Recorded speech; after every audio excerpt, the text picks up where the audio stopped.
मंगली मंगलम कुंद कुंदार्यो जैन धर्मोस्तु मंगलम सर्वमंगल मांगल्यम सर्वकल्याणकारिकम प्रधानम सर्वधर्माणां जैनम जयतु शासीनम जैनम जयतु शासीनम जैनम जयतु शासीनम।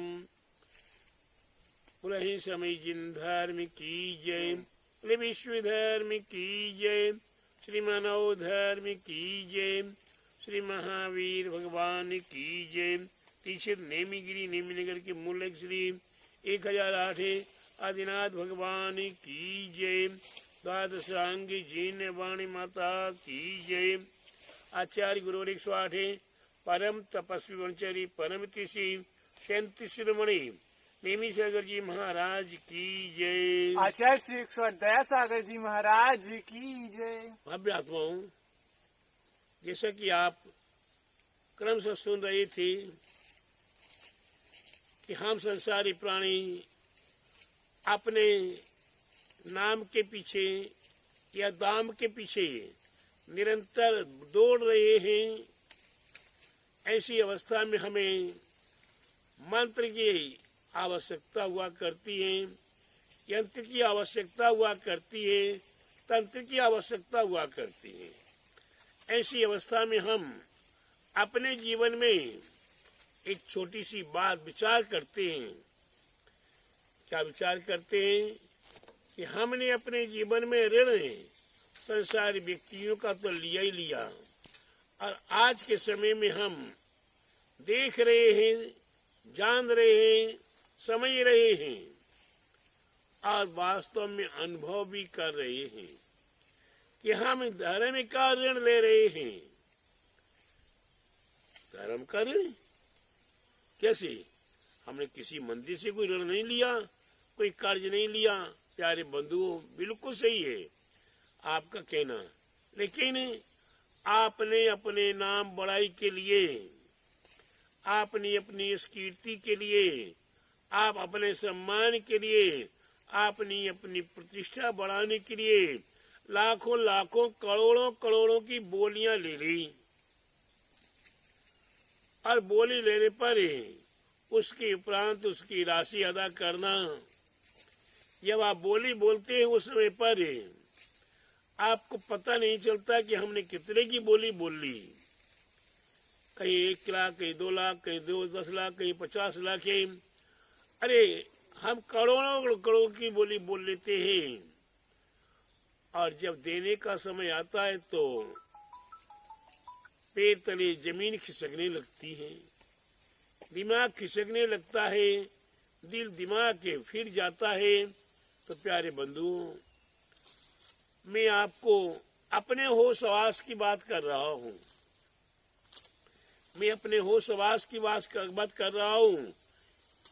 99 कितने वर्ष हो गई? 21-22 साल हो रही है। 99 यानी कि 1999 में तीसरे नेमीगिरी नेमीनगर में पंचकल्याण प्रतिष्ठा महोत्सव विशाल रूप में शायद बंडा का पहला पंचकल्याणक था। ऐसे पंचकल्याण के अवसर पर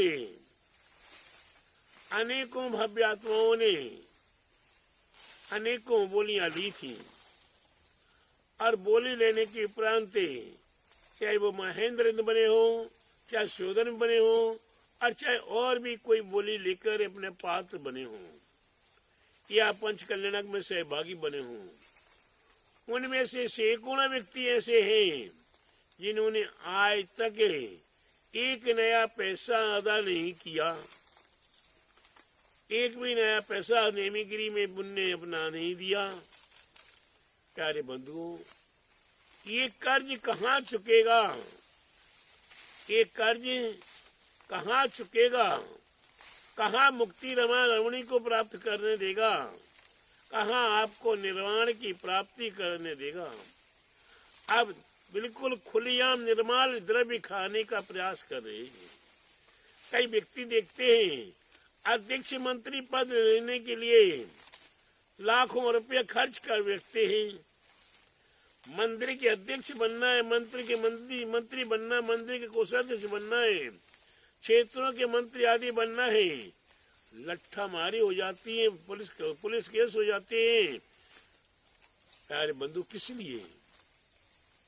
लिए कि हम मंदिर की ओट में, मंदिर के बहाने से अपने नाम कमाई कर लेंगे, अपनी यश कीर्ति मान सम्मान प्राप्त कर लेंगे, अपने धन अर्थ की पूर्ति कर लेंगे।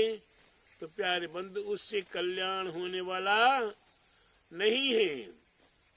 तो ऐसा अर्थ, ऐसा लोभ, ऐसा धन संपत्ति हमारे इस भाव में भी हानिकारक है और पर भाव में भी हानिकारक है। इस भाव में क्या हानिकारक है? इस भाव में क्या हानिकारक है कि हमारे बच्चे निर्वांग होंगे और हमारा मरण गल गल के सड़ के कोड़ होकर हमारी दशा दुर्दशा होकर हमारी मृत्यु होगी। इसलिए प्यारे बंधुओं, हमें कर्ज कहीं किसी का भी और किसी भी क्षेत्र का, किसी भी धर्म का, अगर हमने कहीं का कर्ज लिया हो तो आज ही चुका देना चाहिए, आज ही अदा कर देना चाहिए, चाहे कल के लिए हमारे पास खाना बचे या ना बचे। क्यों? कि खाना नहीं बचेगा तो एक टाइम की रोटी नहीं बचेगी।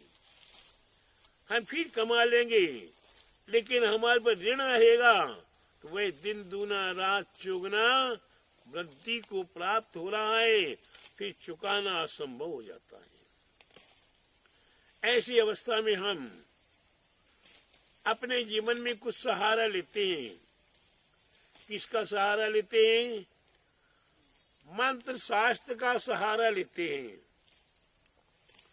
इस मंत्र शास्त्र के माध्यम से, मंत्र विधि के माध्यम से हम मंत्रों की साधना करें, मंत्रों की विधि विधान पूर्वक हम गुरु निर्देश में, गुरु आशीर्वाद में हम वह साधना करें। किस लिए? कि हे गुरुदेव, हे प्रभु, मैंने पहले बहुत पाप किए हैं, अब ऐसे पाप नहीं करना चाहता हूँ और मैं जिनका कर्ज चुकाना वह भी चुकाना चाहता हूँ, और साथ ही साथ हम आगे धर्म भी करना चाहते हैं, धर्म में दान पुण्य भी करना चाहते हैं, गुरुओं की सेवा करना चाहते हैं। इसलिए गुरुदेव, मेरे लिए कोई ऐसा उपाय मिले जिससे कि कुछ लक्ष्मी की प्राप्ति हो। हमारे आचार्य महाराज, एक नहीं अनेकों आचार्य महाराज हमें बताते हैं कि मंत्र की साधना, कई कहते कि ओम ह्रीम लक्ष्मी प्राप्ति नमः, कई कहते ओम ह्रीम श्रीम क्लीं महालक्ष्मी ब्लूम नमः, एवं अनेकों मंत्र हमारे लिए बताए गए हैं। इन मंत्रों की साधना, इन मंत्रों की आराधना, इन मंत्रों के प्रति हमारी श्रद्धा, आस्था, विश्वास जितना जैसा बढ़ेगा वैसे हमारे जीवन की उन्नति और सफलता बढ़ती चली जाएगी। इसीलिए प्रत्येक भव्य आत्माओं को चाहिए कि हमें अपने जीवन में क्या करना चाहिए। यंत्र शास्त्र, जिस प्रकार से आपके लिए ये यंत्र शास्त्र है, ये यंत्र शास्त्र है। यंत्र शास्त्र में आप देखेंगे अनेकों प्रकार के यंत्र हैं, एक नहीं, दो नहीं, हजारों प्रकार के यंत्र हैं। कौन सा यंत्र किस भव्यात्मा के जीवन के लिए बदल दे और किस भव्यात्मा के जीवन को ये परिवर्तित कर दे, ऐसी यंत्र राजों के माध्यम से हमने एक नहीं, दो नहीं, हजारों प्रकार के अनुभव किए हुए हैं। ये यंत्रराज अपने आप में एक अद्भुत यंत्रराज ग्रंथ है। ये जैन धर्म की रहस्यमयी गुप्त नाम की एक विद्या, गुप्त जैन धर्म की रहस्यमयी गुप्त विद्याएं, मंत्र संबंधी और यंत्र संबंधी दोनों प्रकार के ग्रंथ संग्रहित किया गया है। और ये हमारे ग्रंथराज में अनेकों यंत्रराज हैं, जिन यंत्रराजों की हम साधना कर सकते हैं, आराधना कर सकते हैं और अपने जीवन को परिवर्तित कर सकते हैं। तो ये आपके लिए मैं आपको समय समय पर क्रमशः एक एक दो यंत्रराज का महात्म्य बताने का प्रयास करेंगे। आप इसे जाने समझे और अपने जीवन में इसका लाभ उठा कर अपने जीवन को सार्थक करें। यही हमारा आप सभी भव्य आत्माओं के लिए मंगल आशीर्वाद है।